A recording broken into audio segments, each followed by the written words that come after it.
ফ্যাসিবাদ পালালেও এখনো কাঙ্ক্ষিত লক্ষ্য অর্জিত হয়নি বলে মন্তব্য করেছেন বিএনপি স্থায়ী কমিটির সদস্য নজরুল ইসলাম খান। বুধবার সকালে শহীদ রাষ্ট্রপতি জিয়াউর রহমানের সমাধিতে শ্রদ্ধা নিবেদন শেষে এমন মন্তব্য করেন তিনি।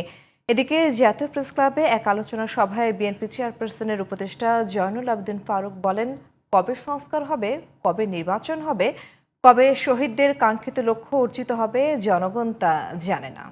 সাইরাস মাহমুদের রিপোর্ট। বুধবার সকালে শহীদ রাষ্ট্রপতি জিয়াউর রহমানের সমাধিতে ময়মনসিংহ দক্ষিণ জেলা বিএনপির নবগঠিত কমিটি শ্রদ্ধা নিবেদন করে। পরে সাংবাদিকদের সাথে সমসাময়িক ইস্যু নিয়ে কথা বলেন বিএনপির স্থায়ী কমিটির সদস্য নজরুল ইসলাম খান। তিনি বলেন, ফ্যাসিবাদ পালালেও এখনো কাঙ্ক্ষিত লক্ষ্য অর্জিত হয়নি। যে লক্ষ্যে আমরা ফ্যাসিবাদের পতন ঘটালাম সেই লক্ষ্য এখনো অর্জিত হয় নাই।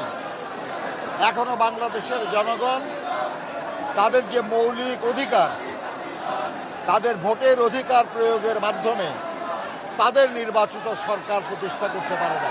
এদিকে বিএনপি চেয়ারপারসনের উপদেষ্টা জয়নুল আবেদিন ফারুক জাতীয় প্রেস ক্লাবে এক আলোচনা সভায় বলেন, শেখ হাসিনার পতন হয়েছে 11 মাস, অথচ এখনো দেশে জনগণের সরকার নির্বাচিত হয়নি। এখনো ঐক্যমত্যের সভা চলে। বাংলাদেশে বিএনপিকে নিয়ে যে আবার ষড়যন্ত্র শুরু হয়েছে তার প্রমাণ হাত পাকার মিটিং, তার প্রমাণ আবার কিছু রাজনৈতিক নেতাদের এইসব বক্তব্য, পিয়ার, সংখ্যানুপাত, নির্বাচন না হওয়া। তাই তত্ত্বাবধায়ক সরকার অনুরোধ জানাবো, বহু রক্তের বিনিময়ে এই সফলতা। আপনিও কম কষ্ট করেন, আপনিও 18 তলা পর্যন্ত হেঁটে উঠেছেন। আপনি একটু তাকিয়ে দেখেন, কারো কথা দয়া করে শুনবেন না।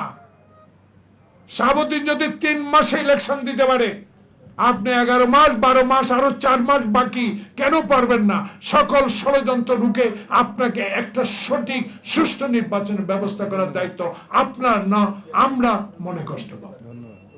বিএনপির কেন্দ্রীয় কমিটির ধর্ম বিষয়ক সম্পাদক রফিকুল ইসলাম জামাল বলেন, দ্রুত নির্বাচন দিয়ে জনগণের সরকার প্রতিষ্ঠা করতে পারলেই শহীদদের আত্মত্যাগ সফল হবে। Cyrus Mahmud, GTV news, Dhaka.